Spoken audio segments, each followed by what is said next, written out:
Jadi kita bicara sukacita. Yeay. Bridgingnya gitu ya. Ada sukacita. Amin. Gue positif ya jawabnya amin. Biasanya ada orang gitu.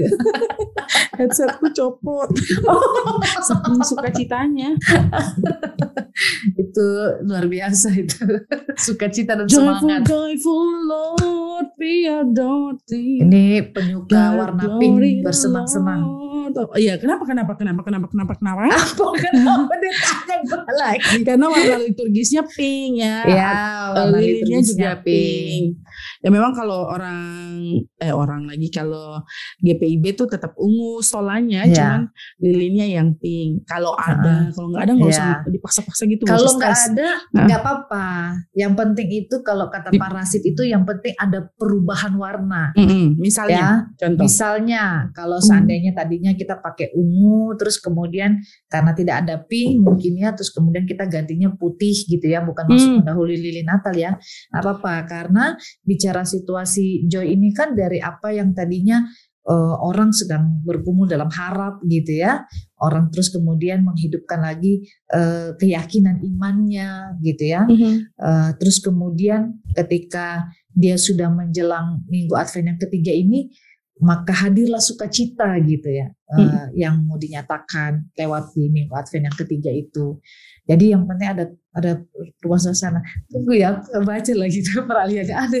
Kalau diceritain tentang parasit itu ada peralihan pastinya berkaitan dengan warna itu. Iya, karena setauku peralihan itu terjadi karena orang sudah mulai merasakan bentar lagi Natal nih. Ya. Gitu. Cuman memang yang masih jadi misteri buat aku, nggak tahu Usi dapat itu nggak dalam penjelasan. Kenapa kemudian nanti di lilin minggu keempat itu dia kembali lagi ke ungu gitu? Ada nggak ya penjelasannya ya? Mestinya sih ada ya. Cuma kita mesti buka KPA. atau bisa jadi karena ya udah kembali lagi ke masa Adventnya gitu. Ya. Minggu kadang-kadang kita ya itulah ya, mungkin karena saking kita bersukacita minggu pertama kita lewati minggu kedua, karena ada harapan, karena ada kasih di dalamnya sebagai perwujudan iman kepada Tuhan, maka kemudian dengan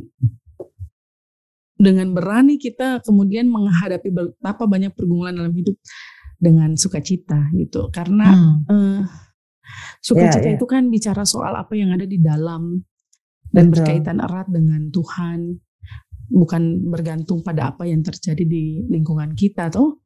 Betul. Beda dengan happy ya, meskipun podcast tanpa podium maksudnya bahagia itu juga sukacita gitu ya. Cuman kalau happy itu bicara soal apa yang terkait dengan keadaan di luar. Kalau keadaan di luar baik kita bahagia, kalau enggak. Tapi kalau sukacita itu enggak dipengaruhi oleh apapun, bergembira karena Tuhan gitu. Jiwaku memuliakan Tuhan dan hatiku bergembira karenanya. Kan ini bicara soal bagaimana kemudian kita sebagai, ini Kak Irma lagi masih nyari teman-teman, sabar. Nyari. Penasaran mengapa ya gitu ya. Coba. Ini dulu ya peralihannya dulu ya. Ternyata kalau Advent ketiga itu tentang peralihan dari Yohanes kepada Yesus. Oh oke, coba. Begitu. Jadi atau juga kalau mengikuti teks perjanjian lama, khususnya Yesaya 35 ayat 1-10 itu bicara peralihan yang digambarkan dalam pemulihan keadaan umat Allah, gitu ya. Berarti ini kan bicara pembuangan ya. Seperti itu. Jadi ada satu peralihan memang yang dilakukan. Ini kalau bicara kenapa kemudian dia di Minggu Advent keempat itu dia berubah. Di sini sih aku belum dapat sih, cuman bicara bahwa Minggu Advent keempat itu sudah masuk pada pemberitahuan bahwa Maria mengandung dan juga Yusuf menjadi sarana penyelamatan dunia. Nah itu teman-teman ya, bahwa semua itu ada step-stepnya. Ya. Kadang-kadang kita suka gitu, orang tuh suka bilang alah sok-sok ini banget, nggak mau Natal duluan. Enggak, gaya bener sok-sok Advent. Sok-sok Advent. Tapi kan maksudnya gini, jadi ya kan kandungan kita nyanyi Malam Kudus di minggu kita sedang menanti, gitu. Padahal minggu keempat kita menghayati betul bagaimana kemudian Maria menerima panggilan dan pengutusannya untuk dipinjam rahimnya sebagai tempat anak Tuhan bersemayam.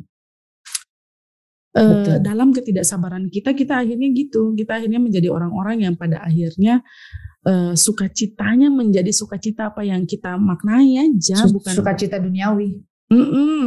Karena kita happy-nya kalau ya nggak apa-apa Natal aja terus kan, yang penting makan bersama. Jadi bukan bicara soal pesta iman tapi pesta sosial. Ya nggak apa-apa kalau kalian mau ngumpul-ngumpul kayak teman-teman. Betul tuh, pesta sosial. Kan karena Natal sosial kalau bahasanya parasit, Natal sosial. Iya, ibaratnya kalau di saudara kita yang Muslim itu buka bareng. Buka bareng. Karena kan Advent harusnya puasa ya.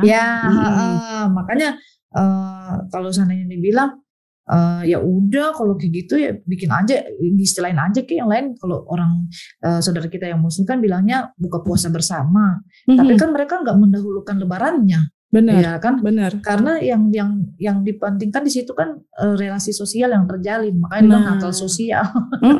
Kan orang cuma pengen kumpul-kumpul, pengen tukar kado, gitu, bukan Natal Kristus.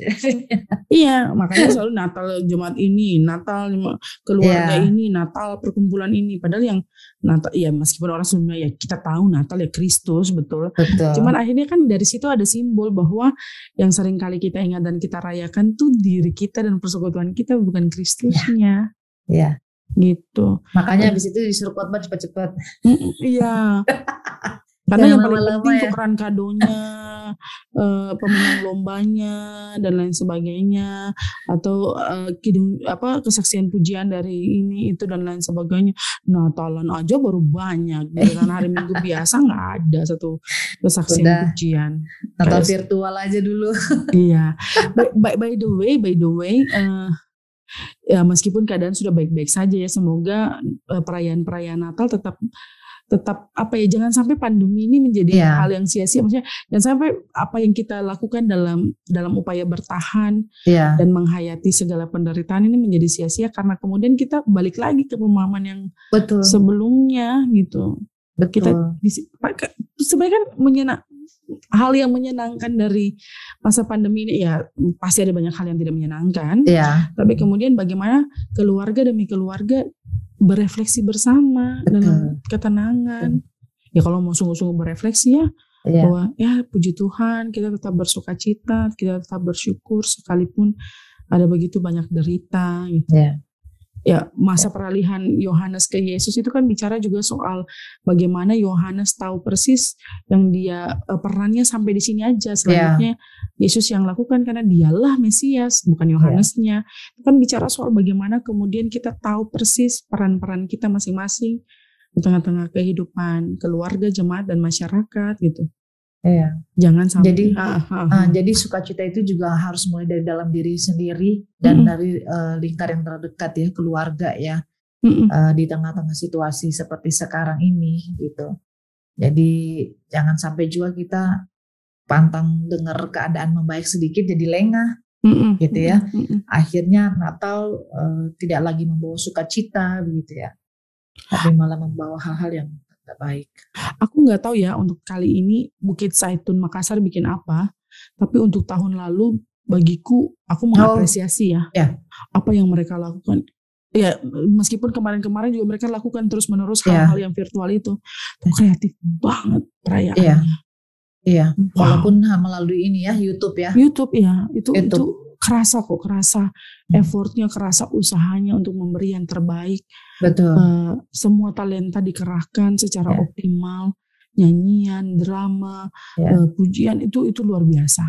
Maksudnya ya meskipun kita nggak punya potensi sebagus mereka, tapi setidaknya kita bersyukur ada GPB Jemaat Bukit Zaitun Makassar juga yang tolong endorse kami dong Makassar. Kasih tahu udah ikut.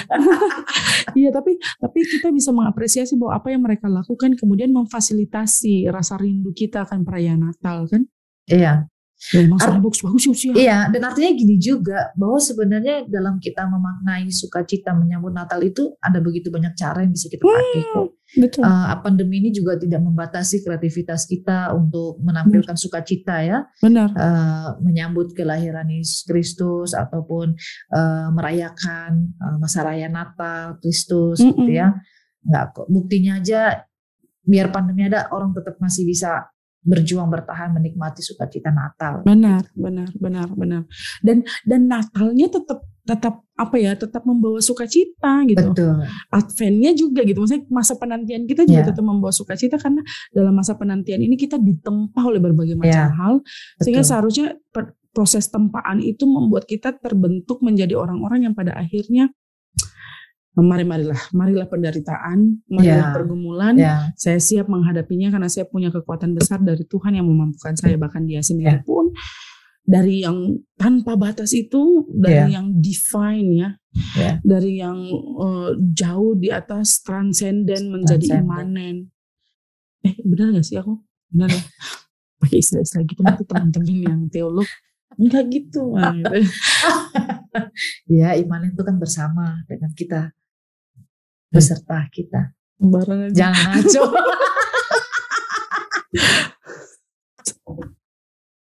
Cari sendiri teman-teman ya. Ya sengaja kami nggak mau kasih tahu itu, sengaja kami pura-pura aja nggak tahu itu.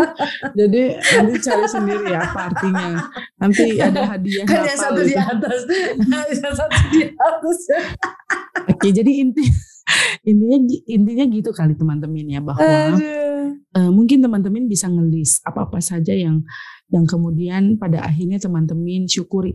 Bukan bicara hal yang senang aja, tapi kemudian ternyata gitu kita bisa mengapresiasi diri kita. Terima kasih diriku, kamu tetap punya sukacita meskipun tahun ini tidak seindah tahun kemarin. Mungkin tahun ini kita kehilangan orang-orang yang kita kasihi. Mungkin tahun ini kita akan merayakan Natal tanpa orang yang kita kasihi. Atau masih berjauhan. Atau masih berjauhan dengan keluarga. Betul. Atau kemudian ada begitu banyak kehilangan. Tahun ini kita nggak bisa berkelimpahan, mungkin kue-kue keringnya kurang karena pekerjaan. Kita kehilangan pekerjaan, kita kehilangan kesempatan untuk melakukan berbagai macam hal karena ada begitu banyak kegagalan yang kita alami gitu.